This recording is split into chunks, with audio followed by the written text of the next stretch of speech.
तर मुलुक महाराष्ट्र वेगवानमध्ये आता वेळ झालेली आहे ती म्हणजे दिवसभरात आतापर्यंत घडलेल्या महत्त्वाच्या बातम्या वेगवान पाहण्याची सुरुवात नवी दिल्लीतून कारण नवी दिल्लीमध्ये आज नीती आयोगाची बैठक पार पडली। या बैठकीला राज्याचे मुख्यमंत्री एकनाथ शिंदेही उपस्थित होते। मात्र बैठकीनंतर झालेल्या फोटो सेशनमध्ये एकनाथ शिंदेंना योग्य स्थान दिलं गेलं नसल्याचं ट्विट राष्ट्रवादी काँग्रेसचे आमदार रोहित पवारांनी केलेलं आहे। या फोटो सेशनमध्ये मुख्यमंत्री शिंदे हे तिसऱ्या रांगेत होते आणि देशाच्या अर्थव्यवस्थेचं इंजिन असलेल्या महाराष्ट्राचे एकनाथ शिंदे हे मुख्यमंत्री आहेत, तरीही त्यांना शेवटच्या रांगेमध्ये स्थान देणं योग्य नाही असं रोहित पवार म्हणाले। संजय राऊतांची पुन्हा एकदा मेडिकल तपासणी करण्यात आलेली आहे। मेडिकल तपासणीनंतर राऊतांना पुन्हा एकदा ईडी कार्यालयामध्ये आणण्यात आलं आणि यावेळी संजय राऊतांनी मीडियाला हात दाखवत सर्व ओके असल्याचं इशाऱ्यानं सांगितलं। तर दुसरीकडे सुनील राऊतांनी भाजपवरती टीका करत भाजप मराठी माणसाला काम करू देत नसल्याचाही आरोप केलाय।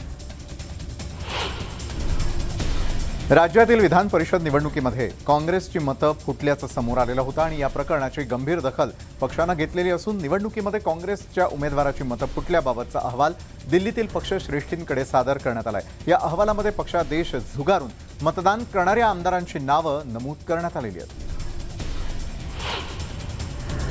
शिवसेनेचे पक्षप्रमुख उद्धव ठाकरे यांचा दुसरा मुलगा तेजस ठाकरे आता राजकारणामध्ये एंट्री करणार अशी चर्चा रंगलेली आहे आणि अशातच आजचा छावा उद्याचा वाघ असा उल्लेख असलेले होर्डिंग्स मुंबईमध्ये लागलेले आहेत। मुंबईतल्या वरळीमध्ये तेजस ठाकरे यांचे होर्डिंग्स लावण्यात आलेले आहेत। तेजस ठाकरे यांच्या आज खरं तर वाढदिवस आहे आणि या वाढदिवसाच्या निमित्तानं शुभेच्छा देणारे बॅनर वरळीमध्ये झळकत आहेत। देशातील महागाई आणि बेरोजगारीच्या प्रश्नावरून जनतेचं लक्ष विचलित करण्यासाठी भाजपकडून देशात वेगवेगळ्या घडामोडी घडवल्या जात असल्याची टीका आमदार वैभव नाईकांनी केलेली आहे। सिंधुदुर्गात शिवसेनेची बैठक पार पडली, यावेळी त्यांनी टीका केली।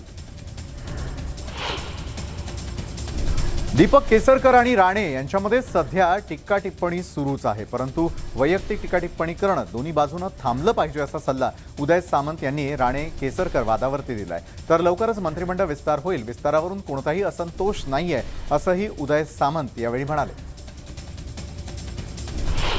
खासदार प्रतापराव जाधव यांच्या नेतृत्वावरती विश्वास ठेवून शेकडो युवक शिंदे सेनेमध्ये दाखल झालेत। शिंदे गटामध्ये बुलढाणा जिल्ह्यातील 2 आमदार आणि 1 खासदार सहभागी झाले, त्यामुळे जिल्ह्यामध्ये शिवसेनेला मोठं खिंडार पडलंय। शिवसेना सचिव विनायक राऊत यांना पत्र काढत जिल्हाप्रमुख उमेश मुंडे यांची शिवसेनेतून हकालपट्टी केलेली आहे। मुंडे शिंदे गटासोबत जाण्याच्या मार्गावरती असल्यानं हकालपट्टी झाल्याचं कळत आहे। उद्या मुख्यमंत्री एकनाथ शिंदे यांच्या उपस्थितीमध्ये मुंडेंसह अनेक पदाधिकारी कार्यकर्ते शिंदे गटामध्ये प्रवेश करणार आहेत।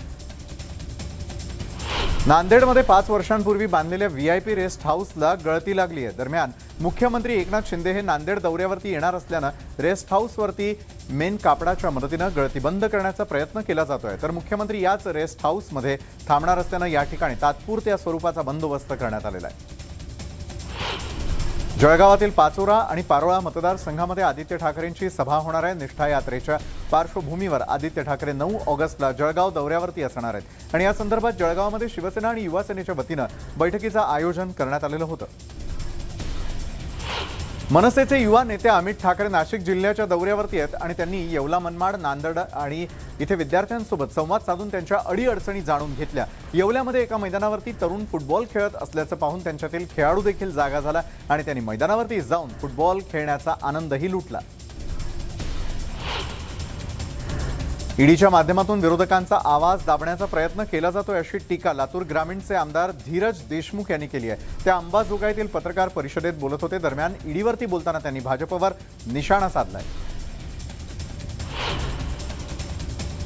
डॉल्फिन रोडवरील बालाजीनगर तसंच खालिद बिन वलीद नगरमधील नागरिकांच्या वापरामध्ये येणाऱ्या रस्त्याच्या बांधकामाकरता बुलढाणा MIDCच्या वतीनं रस्त्याच्या खड्ड्यामध्ये बेशर्माची झाड लावून प्रशासनाचा निषेध करण्यात आलेला आहे।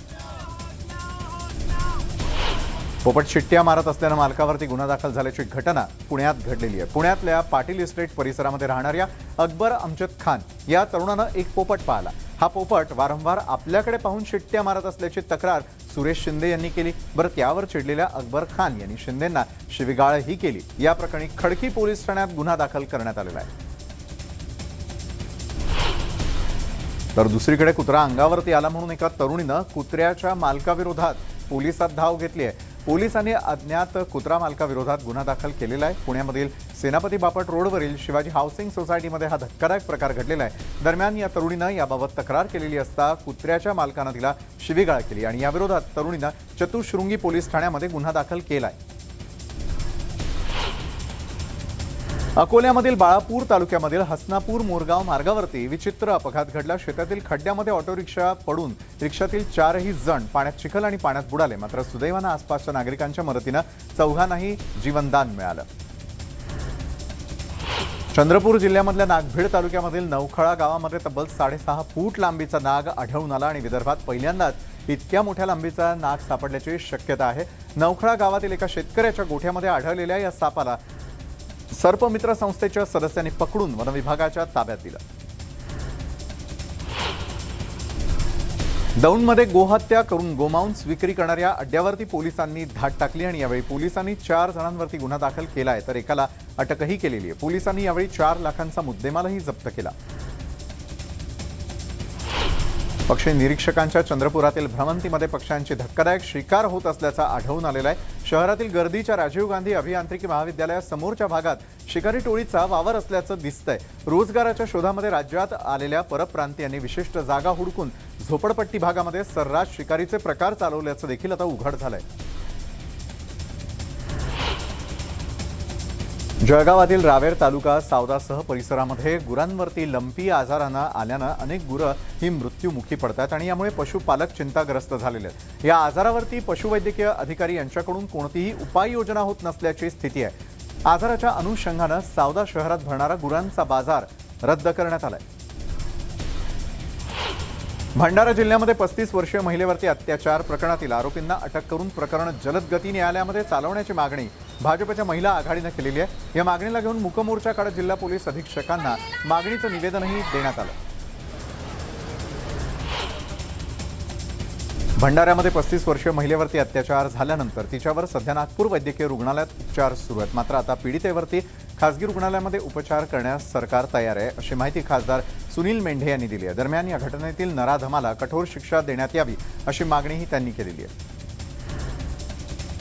खासदार प्रफुल्ल पटेल यांनी भंडाऱ्यातील 35 वर्षीय महिलेवरील सामूहिक अत्याचाराच्या घटनेचा निषेध केला। संबंधित घटना ही अतिशय निंदनीय असून पोलिसांनी आरोपींवरती कठोर कारवाई करण्याची मागणी यावेळी केलेली आहे। 7 वर्षीय चिमुरडीवरती अत्याचार करून तिची हत्या करण्यात आलेली होती। त्याचे पडसाद मावळमध्ये मागील काही दिवसांपासून उमटतायत। आरोपींना फाशीची शिक्षा व्हावी यासाठी बजरंग दलाकडून पवनानगर इथल्या चौकात बेमुदत उपोषण सुरू करण्यात आलंय। वाशिम शहरानजीक अकोला नांदेड महामार्गावरील हरियाणा ढाब्याजवळ रस्ता ओलांडणाऱ्या नीलगाईला अज्ञात वाहनानं जबर धडक दिल्याची घटना घडली। या धडकेत नीलगाईचा जागीच मृत्यू झाला आणि त्यानंतर वाहन चालक पसार झाला असून पोलिसांसह वनविभाग देखील वाहनाचा शोध घेत आहे। एका चिमुकलीच्या हत्येनं नागपूर शहर हादरलेलं आहे। भूतबाधेतून मुक्त करण्यासाठी भोंदूबाबानं केलेल्या मारहाणीत 6 वर्षाच्या मुलीचा मृत्यू झाला।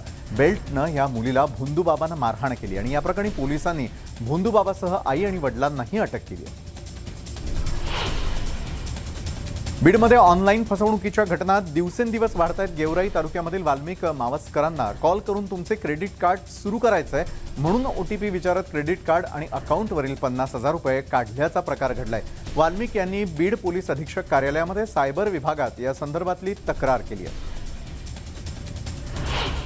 अकोल्यामधील एकाच महाविद्यालयामध्ये शिकणारे 3 तरुण आणि 1 तरुणी 1 ऑगस्ट पासून बेपत्ता आहेत। हे चौघेही विद्यार्थी सुरू असलेल्या परीक्षेमध्ये नापास झालेले होते। यंदा मानव पॉलिटेक्निक कॉलेजचा निकाल अतिशय खराब लागलेला आहे आणि या निकालामध्ये कॉलेजमधून फक्त 1 विद्यार्थिनी पास झालेली होती। नापास झाल्याच्या कारणामुळे चौघे विद्यार्थी तणावात असल्याचं कळतंय।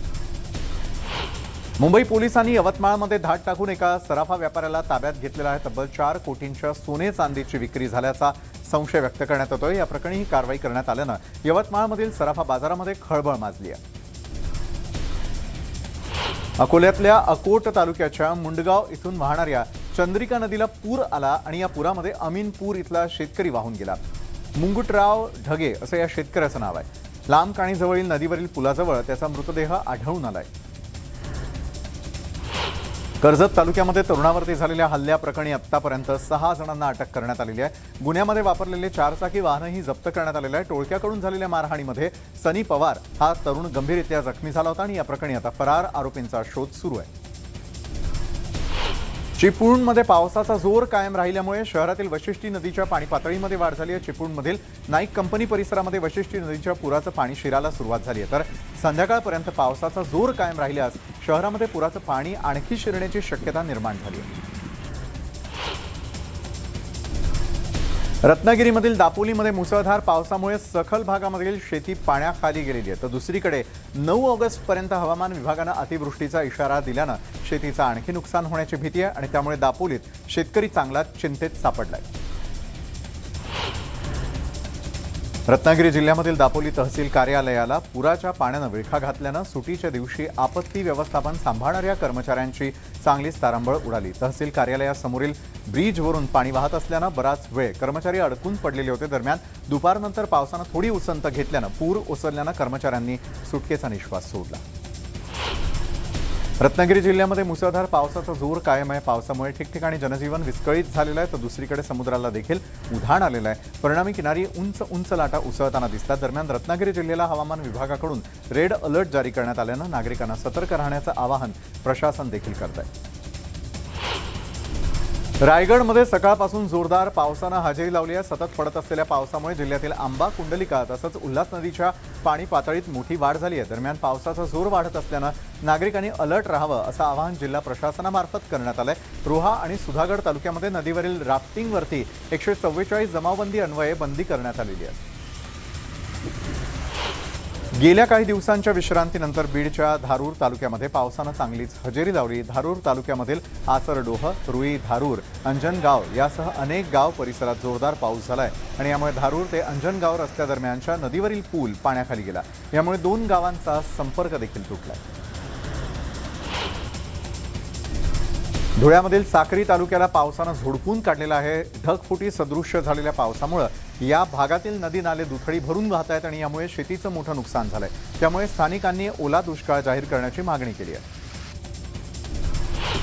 हिंगोलीच्या सेनगाव तालुक्यामधील दाताडा बुद्रुक परिसरामध्ये मुसळधार पाऊस झालेला आहे। या पावसामुळे ओढ्याला पूर आलाय, तर दाताडा बुद्रुक ते दाताडा खुर्द या गावांदरम्यान असणाऱ्या रोडवरील पुलावरून मोठ्या प्रमाणात पाणी वाहत आहे। त्यामुळे हा रस्ता वाहतुकीसाठी बंद झालाय। या पावसामुळे दोन्ही गावातील शेतकरी आणि शेतमजूर शेतातच अडकले।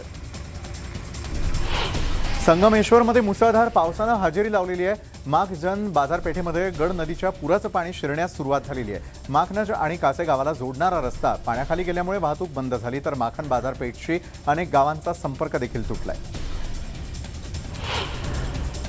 वाशिममध्ये लोणी, चाकोलीसह अनेक ठिकाणी मुसळधार पावसानं हजेरी लावली। पावसामुळे शेतात पावसाचं पाणी साचल्यानं खरीपाच्या सोयाबीन, कपाशी, तुरी यांच्यासह इतर पिकांचंही मोठं नुकसान झालंय। त्यामुळे शेतकरी चिंतेत सापडलाय। जुन्नरमध्ये आंबे हातवीज परिसरामधील दुर्गादेव कोकण कड्यावरील उलट धबधबा ओसंडून वाहतोय। या परिसरामध्ये मोठ्या प्रमाणामध्ये धुकं आणि सोसाट्याचा वारा आणि पाऊस सुरू असल्यानं निसर्ग सौंदर्यामध्ये आणखीनच भर पडली आहे। तळ कोकणात गेल्या 2 ते 3 दिवसांपासून पावसाचा जोर चांगलाच वाढलेला आहे आणि त्यामुळे समुद्रात वादळ सदृश्य परिस्थिती निर्माण झाली आहे आणि त्यामुळेच आता या ठिकाणी गुजरातमधील 75 मच्छीमार नौका देवगड बंदरामध्ये आश्रयासाठी दाखल झालेल्या आहेत।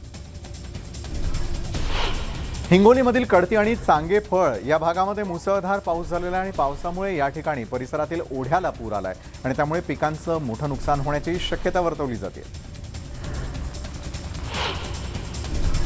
नांदेड जिल्ह्यामधील नायगाव तालुक्यातील देवागाव या ठिकाणी ढगफुटी सदृश्य पाऊस पडलेला आहे, तर पावसामुळे गावातील शेतजमिनीचं मोठं नुकसान झालंय। गावाच्या शिवारातील शेकडो हेक्टर जमिनी या खरडून निघालेल्या आहेत, तर अनेकांच्या शेतात अद्यापही पाणी साचलेलं आहे। मागच्या अतिवृष्टीमुळेही देगावमध्ये पिकांचं मोठं नुकसान झालेलं होतं। गुहागर विजापूर मार्गावरील अर्धवट कामांचा शृंगाळतळी शहरातील व्यापाऱ्यांना मोठा फटका बसलेला आहे। परिसरामध्ये योग्य गटार नसल्यानं महामार्गाला नदीचं स्वरूप प्राप्त झालंय आणि त्यामुळे रस्त्यावरील पाणी थेट दुकानात शिरल्यानं व्यापाऱ्यांचं मोठं नुकसान होतं। रत्नागिरी आणि सातारा जिल्ह्याला जोडणाऱ्या खेडमधील रघुवीर घाटात दरड कोसळली आणि त्यामुळे जिल्ह्यातील 20 गावांचा संपर्क रत्नागिरीशी तुटलाय। गेल्या 15 दिवसांमधील दरड कोसळण्याची ही 3री घटना आहे आणि त्यामुळे नागरिकांमध्ये भीतीचं वातावरण निर्माण झालंय।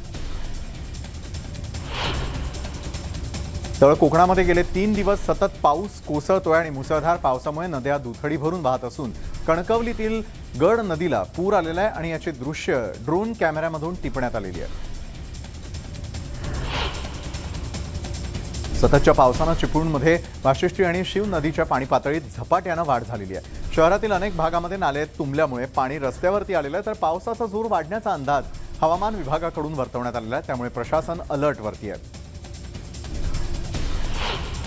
गुहागरमध्ये मुसळधार पावसामुळे पूरस्थिती निर्माण झालेली आहे. पालशेत बाजारपेठेमध्ये पुराचं पाणी शिरलेलं असून त्रिशूळ गावाकडे जाणाऱ्या रस्त्यावरती दरड कोसळून वाहतूक बंद झाली आणि त्यामुळे गावांचा संपर्क तुटलाय. तर गुहागरमध्ये पावसानं थैमान घातलेलं आहे. मुसळधार पावसामुळे शृंगार तळी बाजारपेठेतील दुकानात नाल्याचं पाणी शिरलं. गुहागर विजापूर मार्गावरील चुकीच्या कामाचा व्यापाऱ्यांसह स्थानिकांनाही फटका बसतोय. वस्त्यांमध्ये नाल्याचं पाणी शिरल्यानं नागरिक हैराण झालेत. रत्नागिरी जिल्ह्यामध्ये पावसानं अक्षरशः थैमान घातलेले दापोली मंडणगड तालुक्याला पावसानं झोडपलेलं असून रस्ते मात्र जलमय झालेत. तालुक्यातील अनेक नद्या या दुथडी भरून वाहतात. नंदुरबार जिल्ह्यामध्ये विश्व आदिवासी दिनाच्या अनुषंगानं उत्साह दिसून येतोय. आदिवासी संघटनांनी याच पार्श्वभूमीवर शहरामध्ये मोटरसायकल रॅलीचं आयोजन केलेलं होतं. यावेळी तरुणांमध्ये विशेष उत्साह दिसून आला.